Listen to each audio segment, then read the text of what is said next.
सभी को यथोचित प्रणाम आशीष। आइए हम विषय पर चलते हैं। आज हमारा टॉपिक है भारतेंदु युग।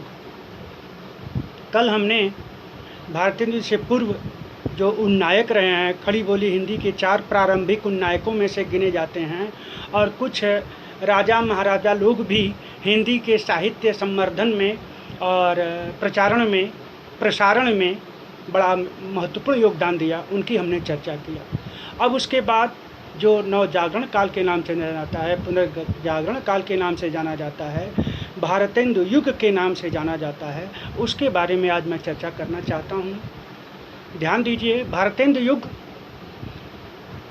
हिंदी साहित्याकाश में एक ऐसे इंदु का उदय हुआ जो अपनी कौमुदी रूपी चांदनी से गद्य, पद्य, नाटक और तमाम अन्य सहगामी गद्य विधाओं का प्रादुर्भाव करके, जैसे मान लीजिए कि यात्रा साहित्य, सबसे पहले इन्हीं के युग में यात्रा साहित्य भी शुरू हुआ, और सबसे पहली यात्रा साहित्य की विधा में लिखा गया निबंध है सरयू पार की यात्रा, इन्होंने ही लिखा है।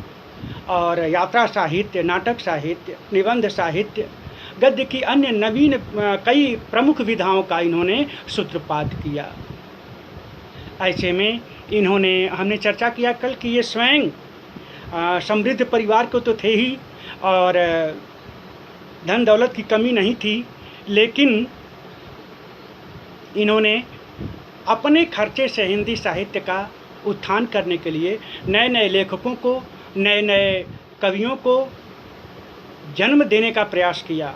हम जन्म ही कहेंगे, वैसे तो माँ बाप जन्म देते हैं, लेकिन एक विशेष विधा, एक विशेष आयाम, एक विशेष सीढ़ी को प्रदान कराने में जिसका योगदान होता है वो गॉडफादर तो कहलाता ही है। इसीलिए इन्होंने भी कई लेखकों को पुनर्स्थापित किया और यूँ कह लीजिए कि जन्म दिया। ठीक है। ऐसे में ब्रज भाषा जो उस समय गद्य भाषा के प्रारूप में होने वाली थी, उस पर इन्होंने कई प्रकार की लेखनी चलाई। साथ ही साथ एक लेखक मंडल को भी तैयार किया, जिसमें पंडित प्रताप नारायण मिश्र, बद्री नारायण चौधरी प्रेमघन, ठाकुर जगमोहन सिंह, पंडित बालकृष्ण भट्ट आदि सम्मिलित थे। प्रताप नारायण मिश्र की प्रवृत्ति के अनुरूप ही उनकी भाषा बड़ी चुलबुली थी। हास्य विनोद तो उनकी भाषा में और पूर्वी कहावतों का तथा मुहावरों का अत्यधिक प्रयोग होता था।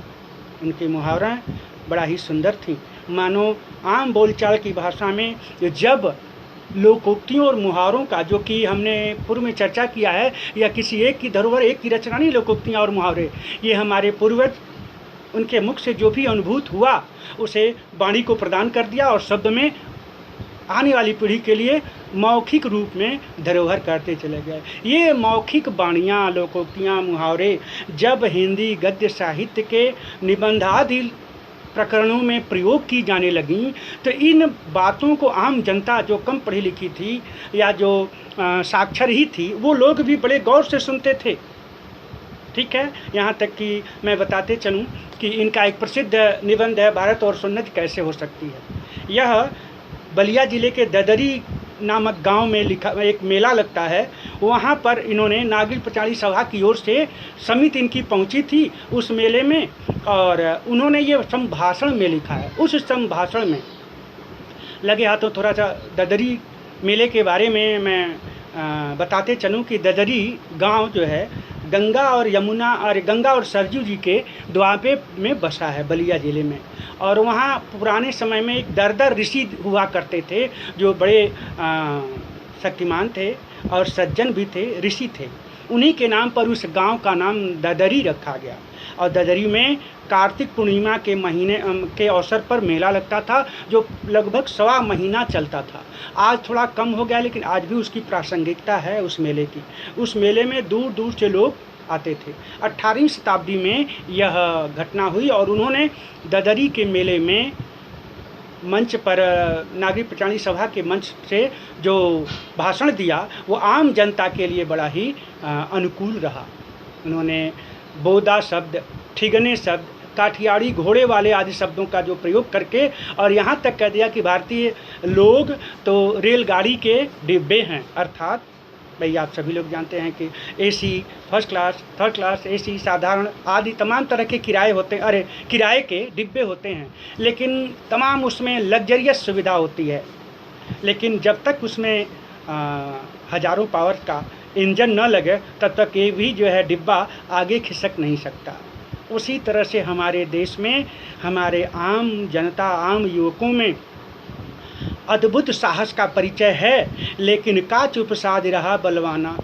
जैसे हनुमान जी को बल दिलाने के लिए जामवंत जी को बार बार प्रचारित करना पड़ता कि अरे हनुमान जी तुम तो बड़े बलवान हो, उसी प्रकार जामवंत का काम करने के लिए आज भी इस कलयुग में भी हमारे लीडर की, हमारे अगुआ की आवश्यकता पड़ती है। अगुआ, क्षमा करेंगे थोड़ा सा, आजकल के नेता लोग भी अगुआ हो गए हैं, लेकिन ये नेता लोग नेताजी कहलाने लायक तो नहीं हैं। नेताजी तो वास्तव में केवल सुभाष चंद्र बोस ही कहे जा सकते हैं। और लोग तो नेता कम, नेतागिरी सिर्फ अपने परिवार के लिए, अपने क्षेत्रवाद, अपने भाई भतीजेवाद के लिए करते हैं। लेकिन ऐसे अगुआ लोग अगर जनता को थोड़ा सा चढ़ा दें, कहा भाई तुम लोग चलो नारा लगाओ, हम पीछे पीछे हैं, और आम जनता क्या नहीं कर देती है। ठीक उसी प्रकार का भाषण उन्होंने दिया था, और उस भाषण में नए नए शब्दों को, नए नए ब्रज से लेकर के गद्य को बनाया, और उसके बाद लोगों के मुहारों का, यहाँ तक कि उर्दू शब्दों का, अरबी फारसी शब्दों का भी प्रयोग करके, उन्हें किसी भी शब्द से गुरेज नहीं था। बस वो ये चाहते थे कि आम बोलचाल की भाषा में हमारी जनता को, हमारे पाठक को, हमारे श्रोतागण को हृदयस्थ बातें, गूढ़ बातें भी समझ में आ जाएं। इस तरह से उन्होंने जो ओजस्वी भाषण दिया, आज भी वह भाषण अक्षुण्ण है और पाठ्य सामग्री में सरकार ने, समिति ने लगाया है। ठीक ऐसे ही तमाम चुलबुली भाषाओं का प्रयोग करते करते ये सारे प्रतिनिधि मंडल, जो लेखक मंडल इन्होंने तैयार किया था हिंदी गद्य के लिए, इन्होंने अद्भुत सामग्री प्रस्तुत किया। बद्रीनाथ चौधरी प्रेमघन की तो बात ही अलग है। ये जैसे ही प्रेमी थे, वैसे ही प्रेम के घन भी थे। घन माने बादल। ये प्रेम घन थे, प्रेम की बरसात करते थे अपने लेखों के द्वारा, निबंधों के द्वारा, कविताओं के द्वारा। और उस समय, आज तो तमाम साधन हैं, मीडिया ऐसी सशक्त हो गई है कि हर पल हर क्षण की खबर मोबाइल पर आम लोगों के पास पहुंच जाती है। उस समय ऐसा नहीं था। क्रांतिवीरों को, क्रांतिकारियों को संदेश देने के लिए इन क्रांतिकारियों ने, हमारे महर्षि अरविंद घोष ने जो तरीके अपनाए, एक तरीका मैं बताना चाहता हूँ। मैंने इसे एक विशेष पुस्तक में पढ़ा है। उसमें क्या होता था, कुछ समय भाई संदेश बांटने के लिए होता था कि भाई गोपनीय भी रहे और आम जनता तक पहुँच जाए। तो गांव का जो मुखिया होता था, प्रधान, आजकल के जो प्रधान है वही उस ज़माने के मुखिया होते थे, लगभग 18वीं और 19वीं शताब्दी में। इन लोगों के घर कोई क्रांतिकारी या कोई संदेश जाता था जो उन पर पूरा विश्वास होता था, तो वो क्या करते थे, अपने घर रोटी बनवाते थे। और न जाने वो रोटी किस कलाकारी से बनती थी कि मोटी तो ज़रूर होती थी, लेकिन कहीं से कटी फटी नहीं होती थी। और 10-12 रोटियां बनती थीं। उस रोटी में बीच में ही कागज़ में कुछ संदेश लिख करके भेजा जाता था, और रोटी फिर सेंक ली जाती थी। और गरीबों और भिखमंगों को वो रोटी बांटने के बहाने वो गांव का मुखिया दूसरे गांव में वो रोटी पहुंचाता था, वो वहां का मुखिया तीसरे चौथे गांव में पहुंचाता था। ऐसे उन क्रांतिकारियों के दलों के बीच में ये संदेश पहुंच जाते थे कि फलां दिन अटैक करना है या फलां दिन क्रांति शुरू करनी है। ऐसे ऐसे साधन थे। ठीक उसी तरह से ये भारतेंदु हरिश्चंद्र जी भी अपने संदेश को प्रसारित करने जगह जगह गलियों में नुक्कड़ नाटक किया करते थे। आपको बताते चलें कि भारतेंदु जी बहुमुखी प्रतिभा के धनी थे। स्वयं राइटर भी थे, स्वयं निर्देशक भी थे, स्वयं जो है कि ये अभिनेता भी थे, स्वयं कंपोजिट भी करते थे, और तमाम दोहों को, तमाम गीतों को इन्होंने उसको संगीतबद्ध भी किया है। बहुमुखी प्रतिभा के धनी थे। निश्चय ही ये कौमुदी, ये भारतेंदु की चांदनी, अल्पावस्था में हिंदी शब्द साहित्याकाश में जितना कौमुदी चांदनी अपना प्रकीर्ण किए, बिखराए, शादी कोई सा कर पाए। और लेकिन दुर्भाग्यवश ये सरस्वती के वरद पुत्र अल्पायु में ही हम लोगों से अलग हो गए। लेकिन जो चांदनी वो फैला करके गए हैं, उस चांदनी में आम जनता और प्रबुद्ध जनता, बाल वृद्ध नारी सभी लोग अवगाहन करते रहते हैं और उनकी रचनाओं का विदेशों में भी अलग अलग कई भाषाओं में अनुवाद हुआ है। आगे बताते चलें कि भारतेंदु के नाटक भी बहुत प्रचुर मात्रा में चले हैं। नाटक मौलिक तथा अनुदित कहते हैं जिसका किसी अन्य भाषा में लिखा गया हो और उसका इन्होंने अनुवाद भी किया। जैसे संस्कृत के तमाम नाटक इन्होंने अनुवाद किए हैं। उन नाटकों की श्रेणी में मौलिक नाटक इस प्रकार है। वैदिकी हिंसा हिंसा न भवति, माने हमारा आर्य समाज वेद, चारों वेदों में जो तमाम बातें बताई हैं और उसके बाद ये भी लिखा गया है कि अहिंसा परमो धर्म। तो इन्होंने व्यंग भी किया है कि क्या वेद में जो बताई गई हिंसा है, जैसे अश्वमेध यज्ञ इत्यादि होते थे, शार्ट में हम आपको बता देता हूँ, उसमें क्या हिंसा नहीं होती? लेकिन नहीं, वैदिकी हिंसा यानी किसी व्यक्तिगत लाभ के लिए अगर हिंसा होती है तो वो हिंसा है, लेकिन अगर सामूहिक कल्याण के लिए हिंसा हो भी जाती है तो वो हिंसा नहीं होती। इस पर उन्होंने एक नाटक लिखा, चंद्रावली विषस्य विषमौषधम, जहर ही जहर की दवा होती है। इस पर उन्होंने एक नाटक लिखा। भारत दुर्दशा, उस समय अंग्रेज़ों के द्वारा जो दुर्दशा भारत की हो रही थी, उस दुर्दशा को इस भारत दुर्दशा नामक नाट्य में, प्रस्तुति में उन्होंने बड़े अच्छे ढंग से फिल्माया है, कह लीजिए। फिल्म तो आज चलती है, बाद में उस समय भी शुरू हो गई थी, लेकिन इतना साधन नहीं था कि उन पर फिल्में बनाई जा सकें।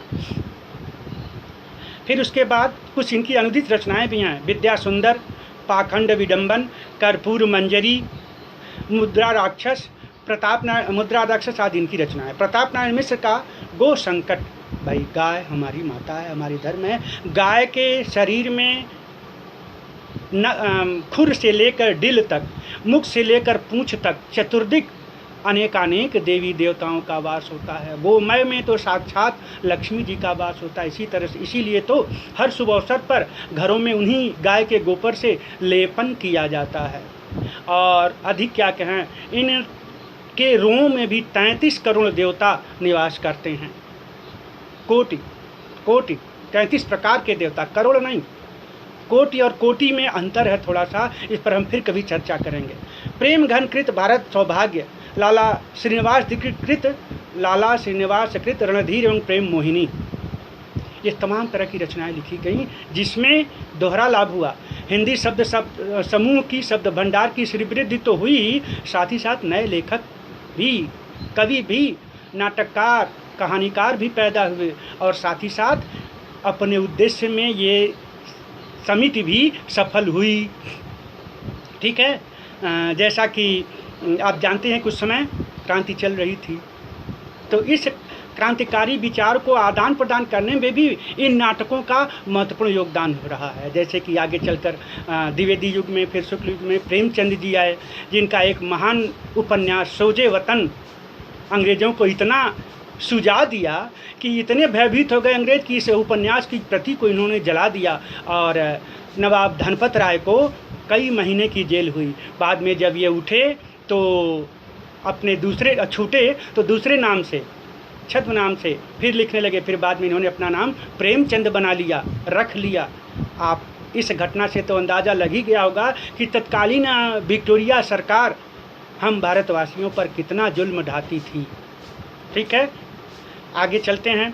भारतेंदु जी ने कश्मीर कुसुम तथा बादशाह दर्पण लिखकर, इतिहास तथा जयदेव का जीवन वृत्त लिखकर जीवन चरित्र की रचना की ओर भी लेखकों का ध्यान आकृष्ट किया, अर्थात जीवनी विधा भी भारतेंदु युग में शुरू हो गई थी। गद्य की विधाओं पर अलग से हम चर्चा करेंगे, लेकिन सामान्यतः आज हम ये पूरा करने वाले हैं कि भारतेंदु युग समाप्त हो जाए। और इन्हीं के काल में निबंधों की शुरुआत हुई तथा साथ ही साथ लाला श्रीनिवास दास जी ने हिंदी का प्रथम उपन्यास परीक्षा गुरु के नाम से लिखकर एक कीर्तिमान स्थापित किया।